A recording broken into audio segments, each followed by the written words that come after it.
Selamat datang di channel English Voice Indonesia.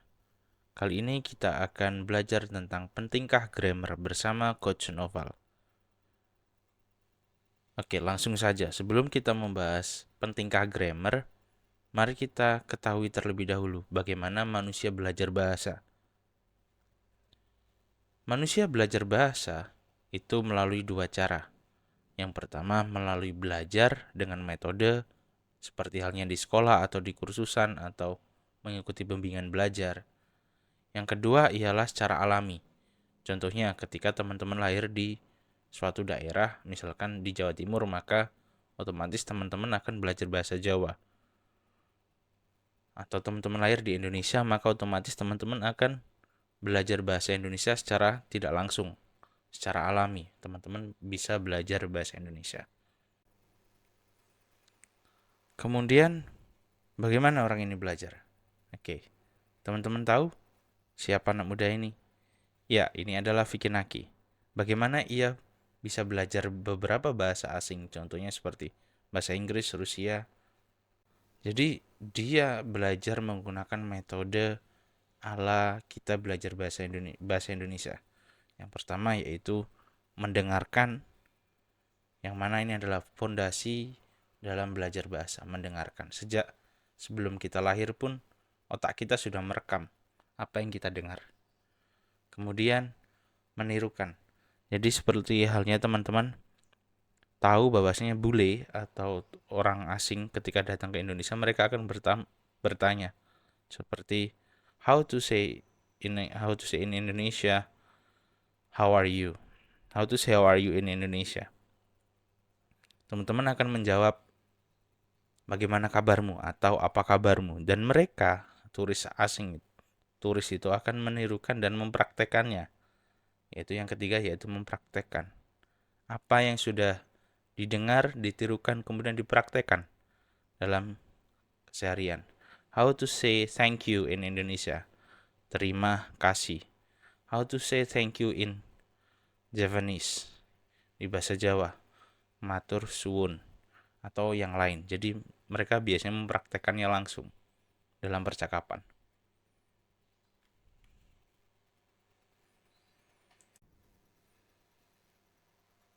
Selanjutnya yaitu cara belajar bahasa. Ada tiga cara. Cara yang pertama ialah menerjemahkan atau memahami. Namanya menerjemahkan, maka terikat yang namanya dengan tata bahasa atau biasa disebut grammar. Jadi ketika menerjemahkan maka akan terikat dengan grammar. Kemudian cara yang kedua ialah memahami konteks tanpa menerjemahkan. Ini gimana? Nah, ketika teman-teman lihat bahwasanya buku bahasa Inggris anak kecil, biasanya dia ada gambar mobil atau gambar rumah gitu kan. Terus di bawahnya tulisan house. Nah, itu. House. Atau di bawahnya ada tulisan home. Nah, itu. Kemudian ada lagi gambar buah. Misalkan buah jeruk di bahasa Indonesia, tapi gambarnya langsung menunjukkan buah jeruk, kemudian di bawahnya tulisan orange. Nah, itu namanya cara kedua, yaitu memahami konteks tanpa menerjemahkan. Jadi secara langsung akan memahami apa yang dikatakan atau apa makna dari tulisan tersebut.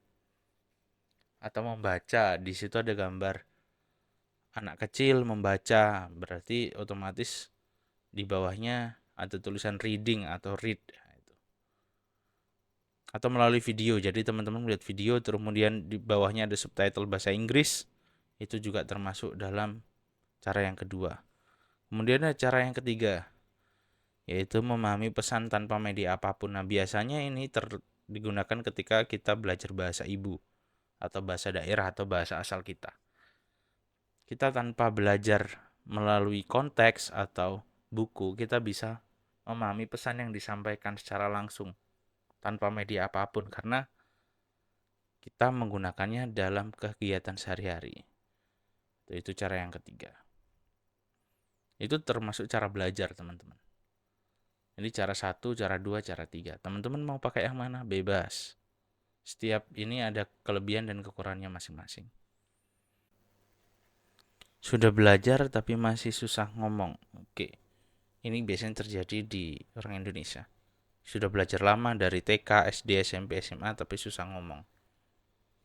Oke, penyebab yang pertama adalah 75% aspek internal.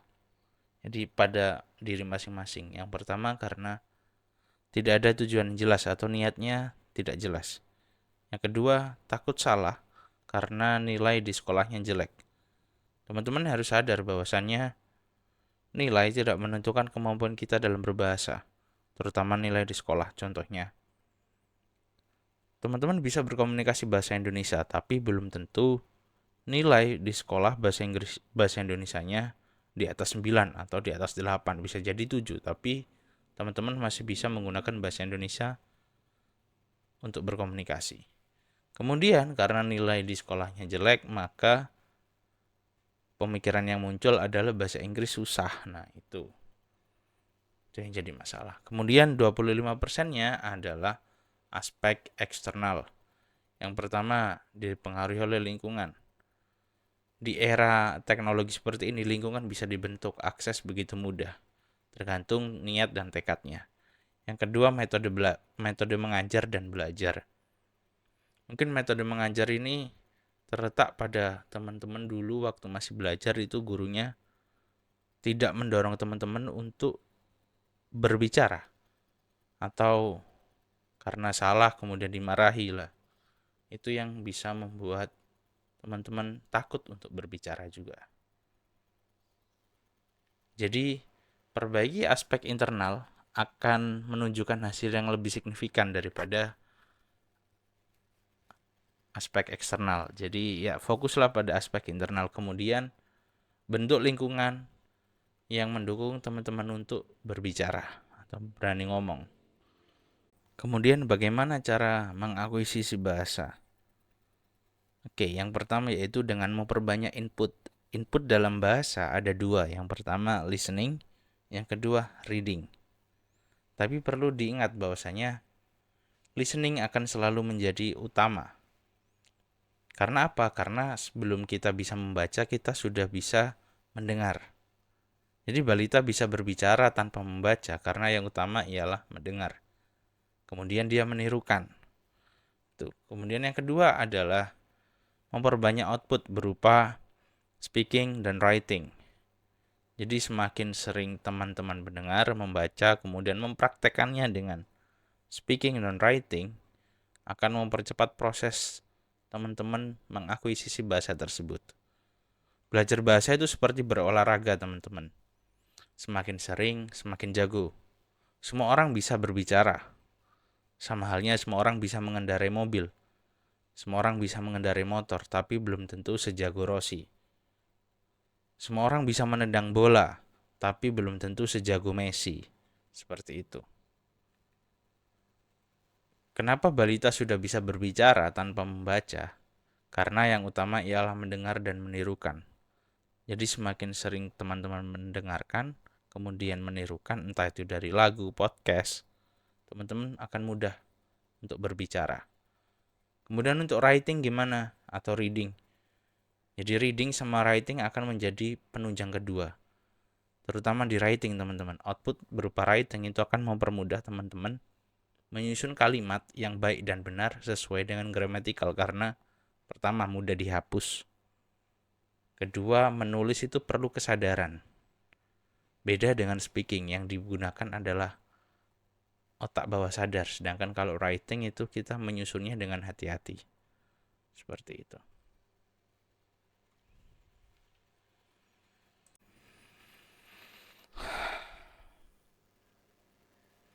Kalimat di bahasa Inggris, sentence in English. Oke, bahasa Indonesia dengan bahasa Inggris itu mempunyai kemiripan, teman-teman. Kita lihat susunannya dari bahasa Indonesia terlebih dahulu, bahwasanya bahasa Indonesia tersusun dari subjek, predikat, objek, keterangan. Untuk bahasa Inggris terdiri dari subjek, verb, objek, and adverb. Sama aja, mari kita coba. Cek kalimat ini. Ibuku memasak nasi setiap pagi. My mother cooks rice every morning. Seorang pria membeli buah di pasar. A man buys fruits in market.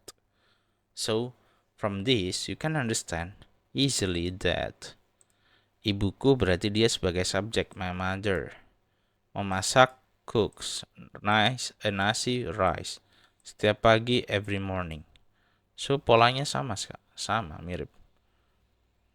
Seorang pria membeli buah di pasar. A man buys fruits in market. Seorang pria, a man, membeli buys, buah, fruits, in market, di pasar. Jadi itu adalah pola kalimat di bahasa Indonesia. Kemudian diubah kita terjemahkan ke bahasa Inggris. Masih ada kemiripan. Selanjutnya untuk itu mari kita bahas basic grammar dalam bahasa Inggris. Dimulai dari bagian-bagian bahasa.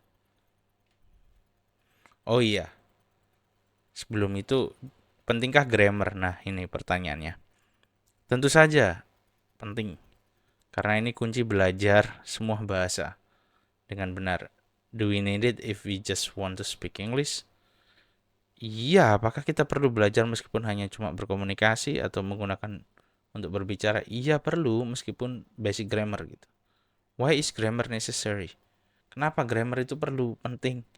Ya karena kamu akan mudah memahami, teman-teman akan mudah memahami dan dipahami ketika menggunakan grammatical yang benar. Gitu teman-teman.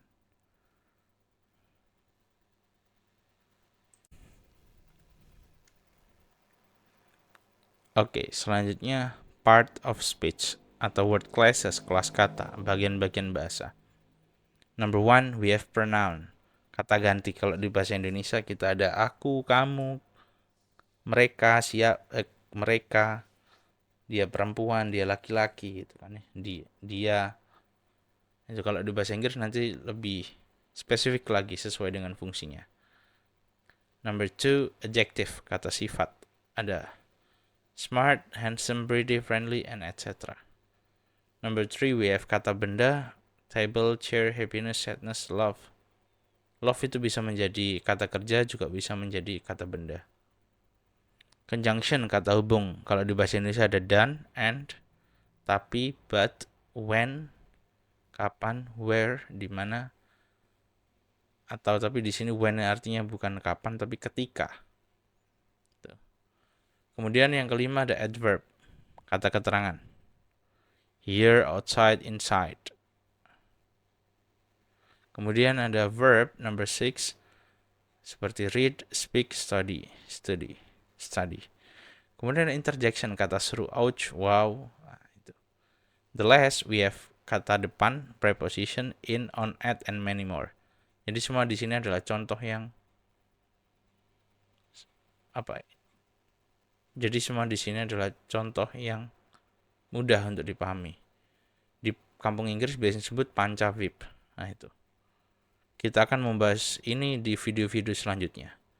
Jadi jangan lupa subscribe channel ini untuk mendapatkan ilmu lebih jauh. It's free, teman-teman.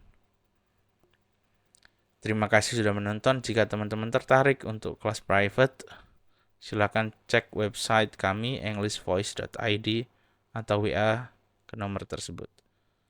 Ya, subscriber, you will get discount 20% of the price from the price. So, you can check our website. Thank you for watching and see you in the next video. Bye-bye.